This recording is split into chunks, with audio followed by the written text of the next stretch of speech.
Cape Cod after the war. But Harold Jr. and his only child Imogen worked both farms until 1955, when the properties, situated on prime land close to the town and overlooking the ocean, were sold to accommodate the needs of the burgeoning town of West London. The family kept only the house, still known as Scarlet House, along with a much-reduced farm.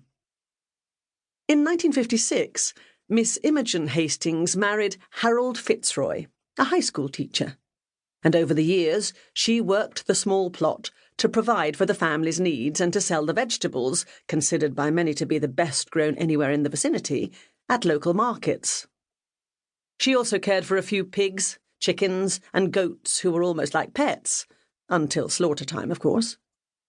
The daughter of a farmer, Imogen Hastings Fitzroy had little sentiment when it came to animals. In due course, Harold and Imogen's children left Cape Cod for the bright lights of New York or Los Angeles or Dallas. Harold lived to see the Millennium in, but not the collapse of the Twin Towers.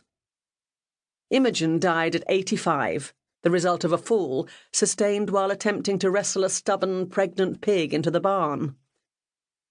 Imogen's children had no interest whatsoever in the old house or the small-scale hobby farm, and immediately put it up for sale. The residents of West London, horrified at the idea of losing such an important part of their history, gathered together to form the West London Historical Society and managed to raise enough money to buy the property, which included the house, the barn, and an acre of arable land. 2 years of additional fundraising enabled them to tear out most of the modernisations to the buildings and return the property to the state it would have been in during the mid-18th century. Recently, a fire in the house destroyed some of the original furnishings and much of the carefully restored interior, but the house itself was saved, and yet again the West London Historical Society set their highly efficient fundraising machine in motion. Restored and accurately furnished, the property is once more open to visitors as an important historical site. In the 375 years since the first logs were laid for a one-room house by Robert and Julia Scarlet, there has never been a whisper of crime or scandal or even minor irregularities touching Scarlet House or any of its residents. The recent fire was an accident, a burning candle unnoticed when the museum closed for the day. It caused no loss of life, and nothing structurally critical was damaged.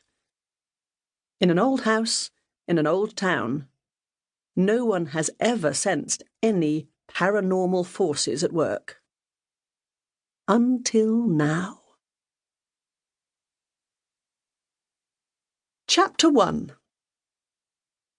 "Surely you don't believe that?" I said. Leslie Wilson shrugged. "I don't know what to believe, Gemma. The witnesses aren't known as people of particularly vivid imagination.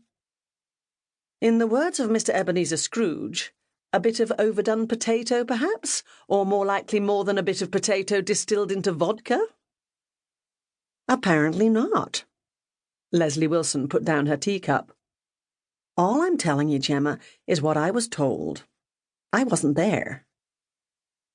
Leslie's daughter, Jane, nibbled on a cucumber sandwich. "I fail to understand what this has to do with us, with Gemma, I mean." Leslie picked up her cup again and stared into its depths, as though attempting to read the tea leaves. "I, reminded the board that Gemma had been helpful dealing with what happened at the auction." Mrs. Hudson's tea room had catered the major fundraising event in support of rebuilding efforts following a fire in the museum. The afternoon had not gone entirely as planned. "Helpful," I said. "Might be the word. I solved 3 murders. Which is beside the point. I am not a consulting detective." "As you've said before," Jane pointed out. "And even more to the point, I'm not a paranormal investigator." "It wouldn't hurt for you to come and have a look, Gemma," Leslie said. "I, sort of told them you would." I leaned back in my chair and cradled my own teacup. It was 4 p.m.